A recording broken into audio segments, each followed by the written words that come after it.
પૂજ્ય સ્વામીશ્રીના ચરણોમાં વંદન. વિજય સ્વામી અને સંતો, સૌ પાર્ષદો અને વાલા સૌ, આપણે બધાને શું કહેવું એ ખ્યાલ નથી,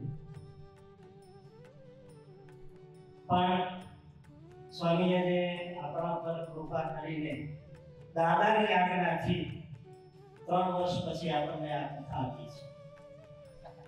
આ કથા આપણી છે, આપણામાં સ્વામીને પણ આપણા જેવું છે. ગત વખતે જે કથા કરી એમાં રહેલી ત્રુટિઓ ને આ વખતે પૂર્ણ કરી અને સંપૂર્ણ હનુમાનની આ કથા કરવા આપણે સૌ જઈ રહ્યા છીએ અને આપણે સૌ કટિબદ્ધ થયા છીએ. એનું પહેલું પગથિયું આજે આપણે ચડી ગયા છીએ. માત્ર 48 દિવસો બાકી છે અને એને મને 24 કરીએ, બધા પાસે મોબાઈલ છે, એટલી કલાકનો વિકાસ છે. આ કલાકોની અંદર આપણે બધું પ્લાનિંગ અને બધું કામ કરવાનું છે.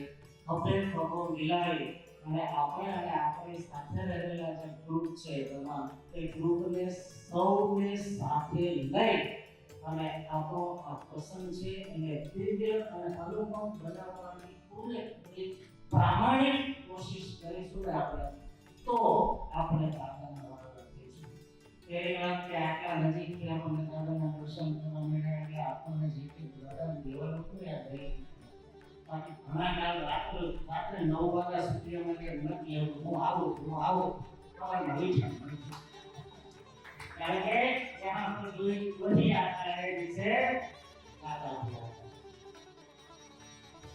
સ્વામીએ આપણા કૃપા કરીને આપણને જે આપી છે કથા એને આપણે દિવ્ય અને અનુપમ બનાવી આપણે સૌ અમે સ્વામી બનશે એટલી કૃપા આપની દાદાની રહેશે અને અમારા બધાનું તન મન અને ધનથી શક્ય એટલું અમે પૂરા પ્રામાણિક પ્રયત્નથી આ રાજકોટની અમારી જે કથા છે, આપણી કથા છે, એને દિવ્ય બનાવી અને ફરી પાછા કથા પૂર્ણ થઈ આપણી પાસે આશીર્વાદ લેવા આમ જ આવીએ એવી અભ્યર્થના સંબોધન